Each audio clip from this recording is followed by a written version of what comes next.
नई जिंदगी अनमोल प्रेरणा। प्रसंग।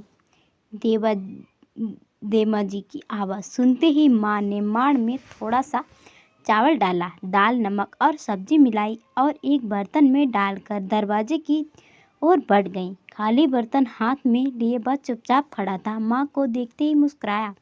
माँ ने पूरा माड़ उसके बर्तन में उड़ेल दिया और उसे पीते हुए देखती रही।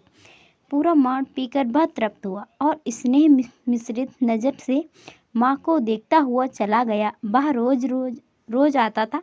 दोपहर को 2 से 3 बजे के बीच पिता को अचानक उसे माँ की करतूत का पता चला। दान पुण्य से पिताजी को नफरत थी। माँ को डांटने लगे, फिर क्यों खौरत बांटती रहती हो? यहाँ कौन सा भंडारा है? और तुम ऐसा भी क्या है जी माड़ में थोड़ा ही पीता है, बेचारा खा लेता है, उसकी भूख मिट जाती है। माँ ने विनती करते हुए कहा, नहीं, कोई ज़रूरत नहीं, कल से उसे कुछ मत देना। माँ को दुख हुआ पर पिताजी की आज्ञा वह टाल नहीं सकती थी। जब माँ उसे आने को मना कर दिया तो वह माँ की ओर कतार दृष्टि देखता हुआ चुपचाप चला गया। फिर वह कभी नहीं आया। माँ को मार फेंकते समय हमेशा वह पेट की याद आती थी।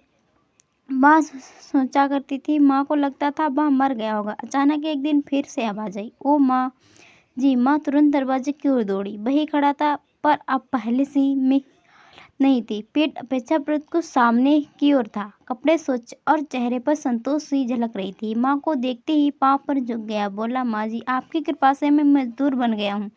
आपने 2 जून खाना और मार देकर जिंदा रखा, वरना आंखें भर आई थी। माँ गदगद हो उठी। वह चला गया। पिताजी बोले, ठीक ही तो, अब तो काम करना ही होगा। जब तुम खिला देती थी तो वह मेहनत क्यों करता? अब अकल ठिकाने आ गई है उसकी।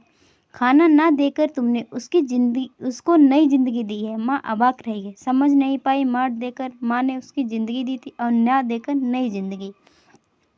दोस्तों, वीडियो पसंद आई हो तो लाइक और शेयर करना ना भूलें।